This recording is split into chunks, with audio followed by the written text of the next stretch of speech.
Good afternoon everybody, Anthony here from HMR. Now, it's been a while since I've done any animation films or anything like that, and luckily I managed to get one watched the other day. Now, I watched the first one and I really enjoyed it, you know, it was full of laughs and the whole concept of the film intrigued me, and it was just a really light-hearted family film and it was brilliant.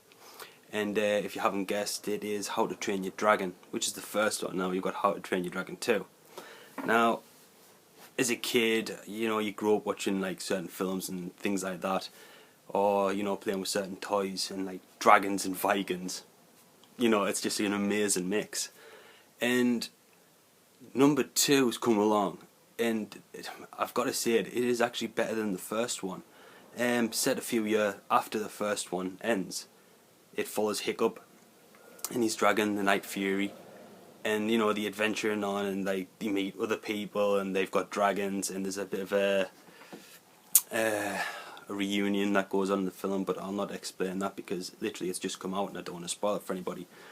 But yeah, you've got loads more dragons and you've still got all the funny bits that made the first one really good in the second one, and you've got all the characters still there, you know, all the dragon riders, and oh, it is just absolutely fantastic. I can't actually fault the film.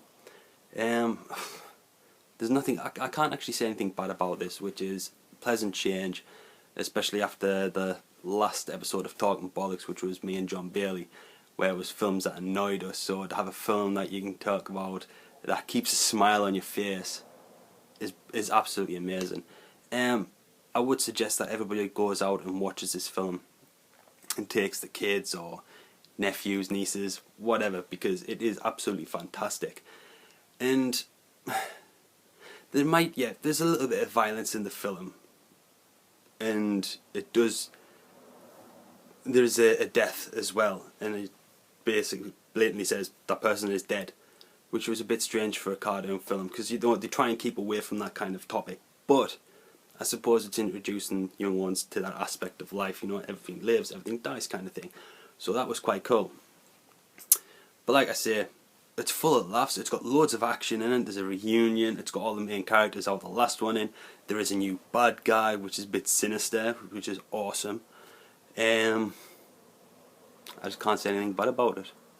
Right, I'll go into the rating of this. Right, since I watched it the other night, I was thinking to myself, what am I going to give this? Now I'll give this a solid 8 out of 10. I would like to give it something higher, but for what it is, it doesn't really deserve it. Like I say, I can't fault it for what the film is. It's a cartoon movie. It's very light-hearted. It introduces certain aspects of real life to children and things like that, which is fantastic. But it could have been better, and that's why it's an 8 out of 10. So that's 8 out of 10 for How to Train Your Dragon 2. So yeah, go out to the cinemas and watch it, because I highly recommend it, especially if you take the little ones. They're going to really, really enjoy this film. And this is Anthony signing out on what is quite a nice afternoon, you know. And like me wall out behind us on my gaming station and things like that.